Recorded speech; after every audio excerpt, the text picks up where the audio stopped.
उनसे मैं अनुरोध करती हूँ कि वो डायस पे आके अपनी बात रखें। माननीय मनोज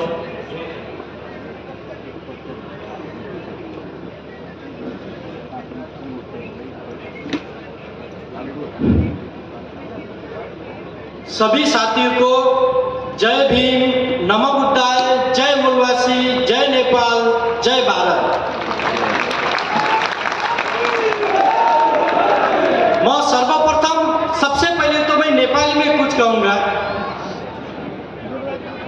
आज मलाई डॉक्टर विलास खरात साहबले इस भारतीय मुक्ति मोर्चा को कार्यक्रम में मुख्य अतिथि को भूमिका निर्वाह करने मौका दिनुभयो।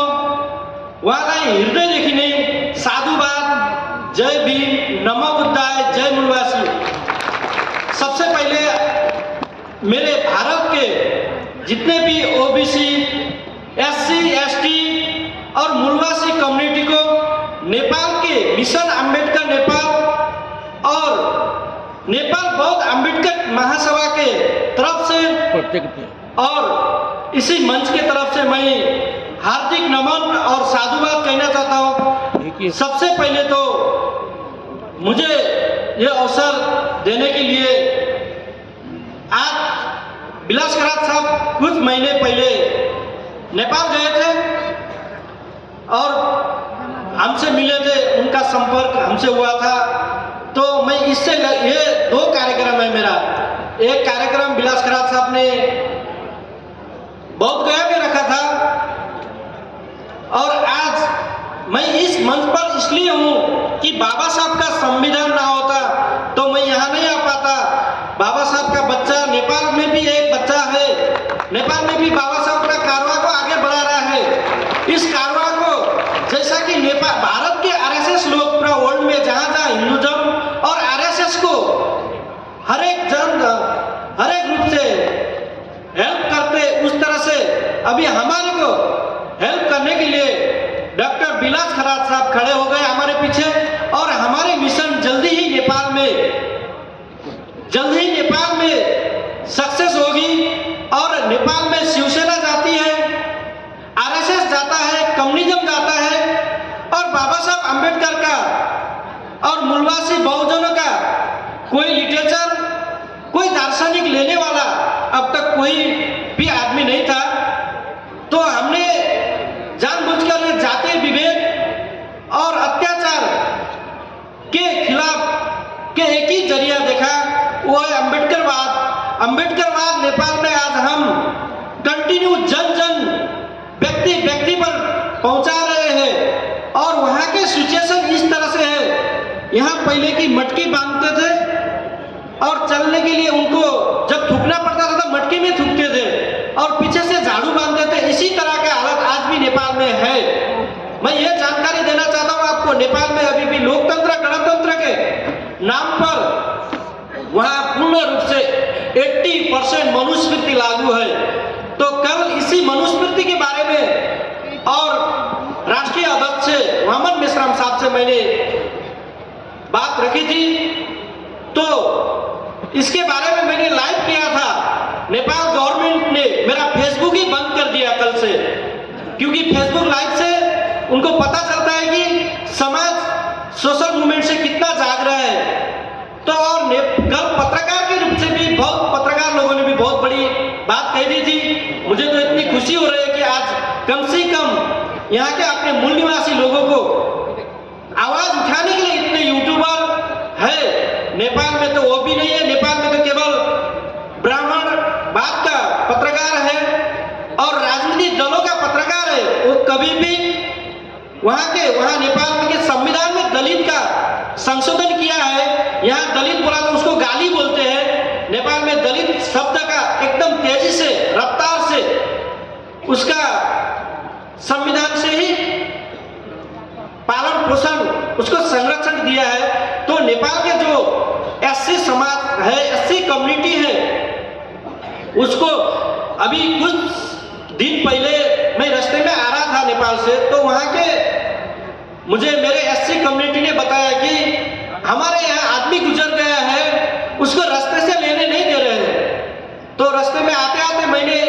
वहाँ का हमारा सीडीओ और डीएसपी को फोन किया। मैंने बोला आप इसको अच्छी तरह से देखिए, नहीं तो जातीय द्वंद्व चाहते हैं तो वो भी हम करने के लिए तैयार है। आप कमजोर मत समझिए, क्योंकि अभी हम नेपाल में नहीं रहे अकेले, हम वर्ल्ड में है। हमारे भाई, हमारे सहयोग करने वाले लोग वर्ल्ड से बोलेंगे तुम्हारा मनुवादी राज्य सत्ता और तुम्हारा ये मनुवादी संविधान को जल्दी ही हम चेंज करेंगे, जल्दी ही संशोधन करेंगे। इसके लिए अगर पुलिस प्रशासन और संवैधानिक रूप से आप एक्शन नहीं लेंगे तो हम लेंगे करके कहा। तो उसके आधा घंटे के अंदर उन्होंने एक्शन लिया। तो इसी तरह कुछ समय पहले एक हमारे देश में रुकुम जिला है, जो वहाँ माओवादी का लड़ाई वहीं से शुरू हुआ था। जो अभी के सरकार में पुष्पकमल दाहाल प्रधानमंत्री प्रचंड है, तो उन्होंने उनके जिले में एक नवराज विश्वकर्मा लगा के 6 जन एक ठाकुर लड़की से प्यार करते थे। तो उनने शादी के, जब कोविड चल रहा था, अभी से मुझे लग रहा है 3 साल हुआ है, 3 साल में कोविड का रफ्तार एकदम तेजी से था। तो उसी समय में नवरात बीघा लगाकर 6 जन की विभत्स हत्या कर उनको बांधकर नदी में फेंका गया। इस मुद्दे को हमने तेजी से उठाया। अभी 3 साल के बाद रुकुम जिला अदालत ने 23 जन को जन्म कैद, 2 जन को 2 साल की जातीय विभेद के अनुसार 2 साल की सजा सुनाई है। तो इसी माध्यम से वहां के राज्य सत्ता में जो कम्युनिस्ट के आंदोलन करते हुए वहां के एक प्रतिनिधि है जनार्दन शर्मा, जो नेपाल के गृह मंत्री भी रह चुके हैं, उन्होंने कहा ये मारा नहीं गया है, ये खुद के मर के नदी में गिर गया है। तो इसी तरह से और वहां यहाँ तो मुझे शायद बाबा साहब के संविधान से सब लोग को शिक्षा, नौकरी और हर एक चीज मिल गई है। तो नेपाल में तो अभी जब शिक्षा पढ़ने के लिए बच्चे विद्यार्थी लोग शहर में चले जाते हैं, उनको रूम तक नहीं मिलता है, रूम की बंदेज है, रूम नहीं दिया जाता है उनको। जब जात पता चलता है, जात छुपा कर उन लोग रूम लेते हैं, जब जात का पता चलता है तो उनको रूम से निकाला जाता है। तो सरकार, वहां की संविधान, वहां की ह्यूमन राइट एकदम चुपचाप लगकर शांत हो जाते हैं। और ये आंदोलन अभी इंटरनेशनल रूप से अब तक बोलने वाला, उठाने वाला कोई भी नहीं था। ये माहौल, मुझे ये सौभाग्य की बात है, मुझे डॉक्टर विलास खरात साहब ने दिया है।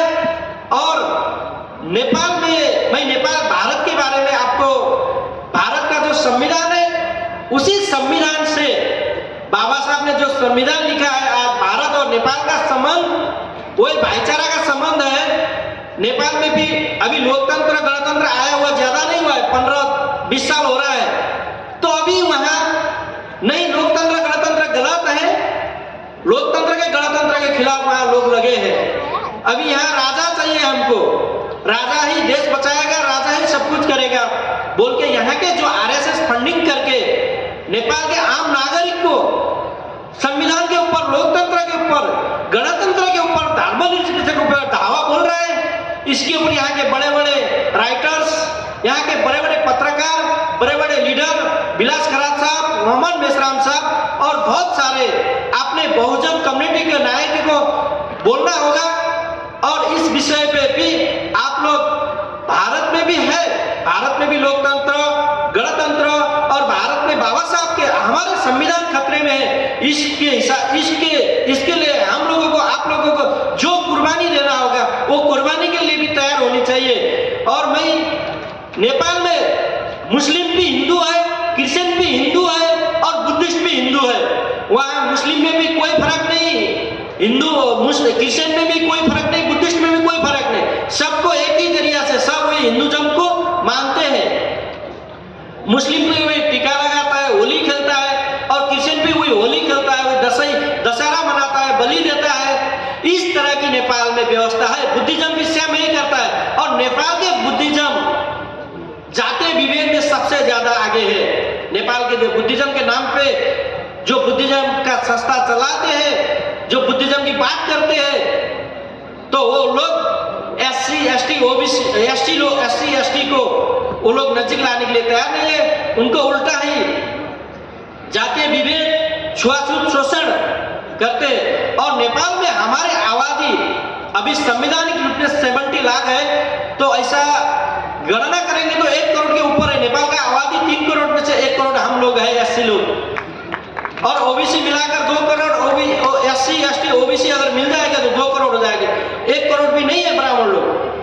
वो लोग को वहां से जैसा कि विदेशी जैसा आया वैसे विदेशी भगाने के लिए हम लोग कंटिन्यू से लगे हैं।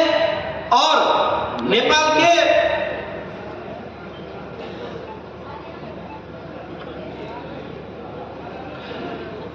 अदालत, जो न्यायपालिका, नेपाल का अदालत और भारत के अदालत में बहुत फर्क है। नेपाल का अदालत में भी राजनीति नियुक्ति होता है न्यायाधीश, और भारत में भी यही है हालत, तो भी भारत में बहुत फर्क है।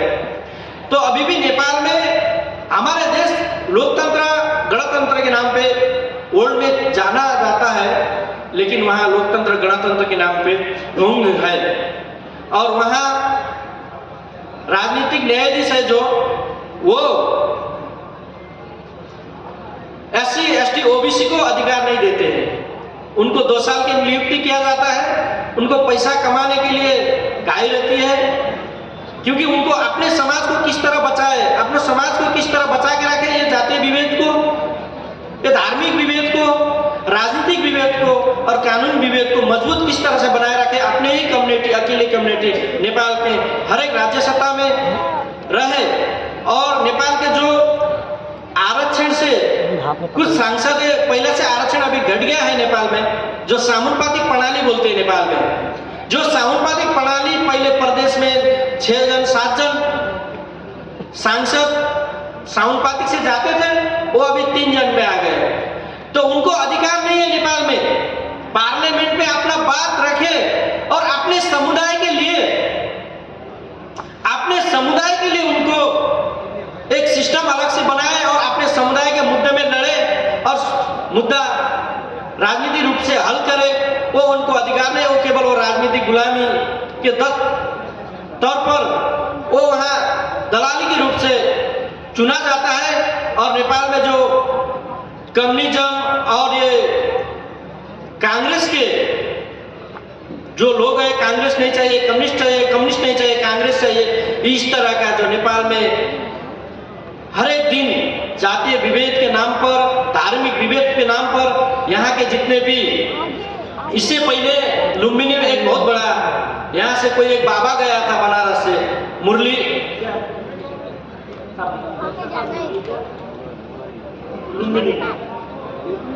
हाँ, तो नेपाल में लुम्बिनी के पैलेस में वो हनुमान का मूर्ति लगाना चाहते थे। वहां हमने संघर्ष किया, वो वहां का राम कथा लगाने की भी सोच रहे थे, लेकिन उनको लगा नहीं पाए। उनको तिवारी ब्राह्मण थे। तो इसके लिए ये नहीं सोचना चाहिए कि नेपाल के संविधान में आज जितने, भारत के संविधान में नेपाल के लोग जितने भी भारत में सुरक्षित है, भारत में आजाद है नेपाल के एससी एसटी, उतने नेपाल में नहीं है। नेपाल में अभी भी वो जेल के जिंदगी जीते हैं। अभी भी एक स्वास्थ्य कर्मी थे हमारे, एक बहुत दुर्गम जिला, माउंटेन से जुड़ा है, चाइना से जुड़ा है, मुंगू जिला, उसमें उनका तुलसा कुमारी विश्वकर्मा, उनको वहां के गैर ब्राह्मण और ठाकुर लोग, ब्राह्मण ठाकुर लोग ने उनको बलात्कार करने की समेत प्रयास की और उनको जातीय रूप से वहां से सब जन मिलकर गांव से निकालने का काम समेत किए थे। लेकिन अभी देश में आंदोलन उठ गया, तो उसी हिसाब से वो केस को थोड़ा मतलब राज्य सत्ता ने देख लिया है। तो और जो है इस तरह से अभी मैं जल्दी ही विश्व में सब जगह बाबा साहब की हर एक तस्वीरें, हर एक चीज लगती है। तो नेपाल में मैं भी बाबा साहब का कारवा और मूलवासी का कारवा को आगे बढ़ाने के लिए तत्पर एक सिपाही बनकर, जब तक मैं जिंदा हूँ तब तक मैं लगे रहूंगा। और जल्दी ही मैं नेपाल में बाबा साहब की 25 फीट की प्रतिमा की लगाने की भी प्रतिबद्धता जाहिर करता हूँ। यही नागपुर दीक्षा भूमि से, यही भारतीय मुक्ति मोर्चा के माध्यम से मैं सभी लोगों को जानकारी करता हूँ। और बहुत लोगों को नेपाल में पहली बार ऐसा हो गया जहाँ नेपाल में हिंदू राष्ट्र कहते थे और वहाँ बाबा साहब की तस्वीर लग जाएगी तो पूरा नेपाल के में कोहरा मच जाएगा। इतना कहते हुए मैं विश्राम